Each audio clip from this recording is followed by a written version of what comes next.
外地朗読劇場小泉八雲ラフガディオ・ハーン作田辺隆二役中五郎の話。昔江戸小石川に鈴木という旗本があって、屋敷は江戸川の岸中野橋に近いところにあった。この鈴木の家来に中五郎という足軽がいた。容貌の立派な大層愛想のいい伶俐な若者で、同僚の受けも甚だよかった。中五郎は鈴木に仕えてから数年になるが、何ら非難の打ちどころのないほど身持ちもよかった。しかし、ついに他の足軽は、中五郎が毎夜、庭から抜け出して、明け方少し前までもいつもうちにいないことを発見した。はじめは、この妙な挙動に対して誰も何も言わなかった。その外出のために日常の務めに故障をきたすことがなかったのと、またそれは何かの恋愛事件であるらしかったからであった。しかししばらくして彼は青白く衰えてきたので、同僚は何か重大な間違いでも起こらぬように干渉することにした。そこである晩、中五郎がちょうど家を抜け出そうとするとき、一人の年取った侍が彼を脇へ呼んで言った。中五郎殿、御身が毎晩出かけて、明け方までうちにおられないことは我々皆知っている。それから見たところ顔色も良くない。どうも御身は悪友と交わって健康を害しているのではないか。その行いに相当の弁解ができないと、このことを役頭まで届けて出なければならない。いずれにしても、我々は御身の同僚で、また友人であるから、御身がこの家の掟に反して夜分外出なさる理由を承るのが正当じゃ。そう言われて中五郎は大層当惑し、また驚愕したらしかった。しばらくは黙っていたが、やがて彼は庭に出た。同僚もその後に続いて出た。二人が他の人に聞かれないところまで来たとき、中五郎は止まって言った。もう一切申します。しかしどうか内密にしておいてください。もし私の言うことを漏らされると、一大不幸が私の身に降りかかります。5ヶ月ほど前のことです。私がこの恋のために初めて夜外出しましたのは、今年の春の初めのことでした。ある晩、私は両親を訪れて屋敷へ帰ろうとする途中、表門から遠くない川岸に婦人が一人立っているのを見ました。身なりは上流の人のようでした。それで私は、そんな立派な装いの婦人が、こんな時刻に一人そこに立っているのが変だと思いました。しかし、私はそんなことをその婦人に尋ねる理由はないと思いましたので、何も言わずに脇を通ろうといたしますと、その婦人は前へ出て私の袖を引きました。見ると大層若いきれいな人でした。あの橋まで私と一緒に歩いてくださいませんか。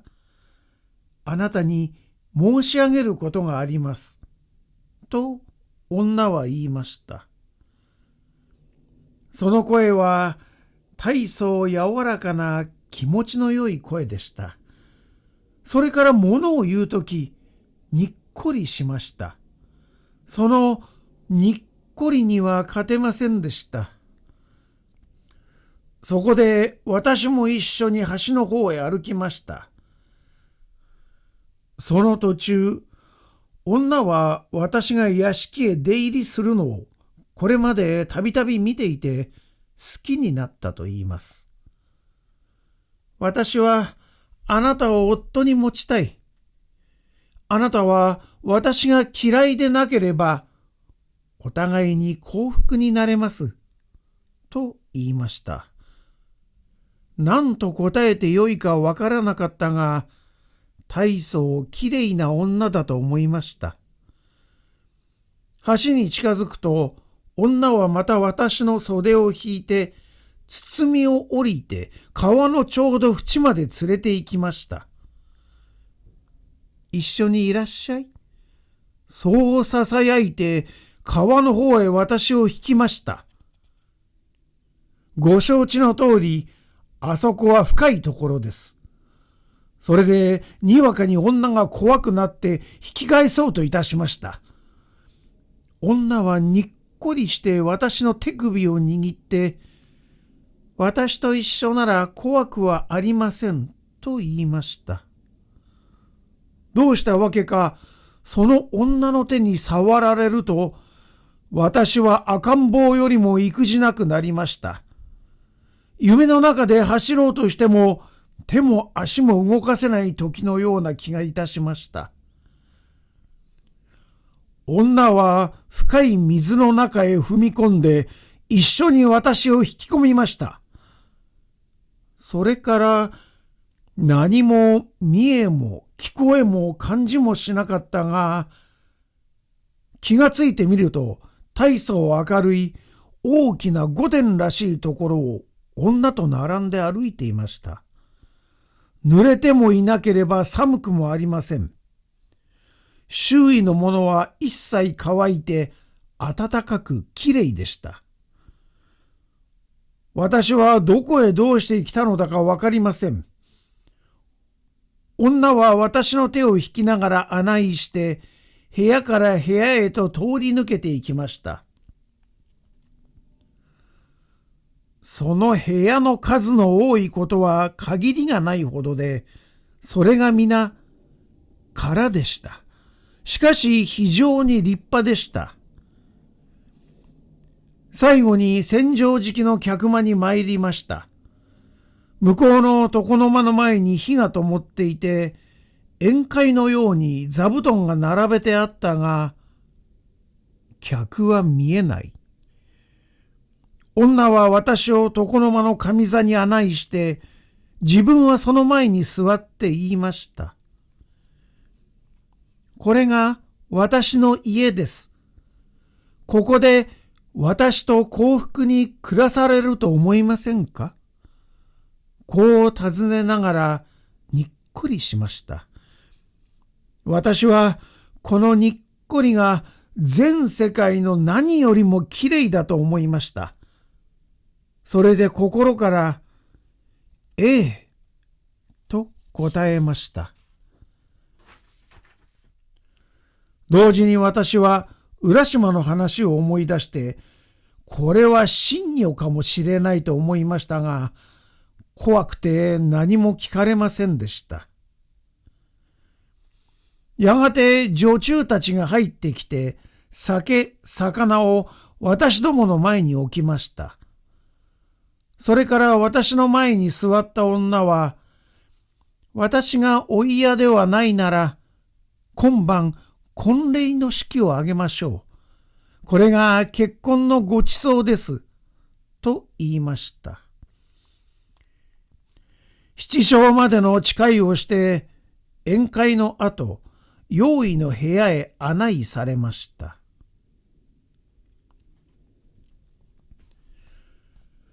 私を起こしてくれたのは朝まだ早い頃でした。その時女は、あなたはもう私の夫です。しかし、今私から言われない、あなたも聞いてはならないわけがあって、この結婚を秘密にしておくことが必要です。夜明けまであなたをここに置いては、二人ともの命が危うくなりましょう。それでお願いですから、ご主人様の屋敷へあなたを送り返しても機嫌を悪くしないでください。今夜また、それからこれからも毎晩、初めてお会いしたあの時刻にお出になってください。いつでも橋の脇で私を待っていてください。長くはお待たせしませんから。しかし何よりもよーく覚えていてください。この結婚は秘密ですよ。それからもしこのことを人に話したら、もう永久に別れなければならなくなりますよ。私は何事も女の言う通りにする約束をしました。浦島の運命を思い出しながら。それから女は誰もいないきれいな部屋をたくさん通り抜けて入り口まで私を案内しました。そこで私の手首を取ると、また一切のものが不意に暗くなって覚えがなくなったが、気がつくと中野橋の近くの川岸に一人で立っていました。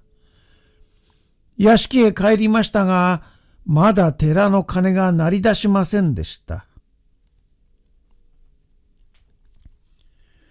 夕方、女の言った時刻にまた橋のところへ参りますと、女が待っていました。前のように私を深い水の中へ、それから婚礼の晩を過ごした不思議なところへ連れて行きました。それから毎晩、同じようにその女と会っては別れました。今晩も必ず私を待っています。女に失望をさせるよりはいっそ死にたいのですから、私は行かねばなりません。しかしお願いです。私が今申し上げたことは誰にも決して言わないでください。年寄りの足軽はこの話を聞いて驚きかつ恐れた。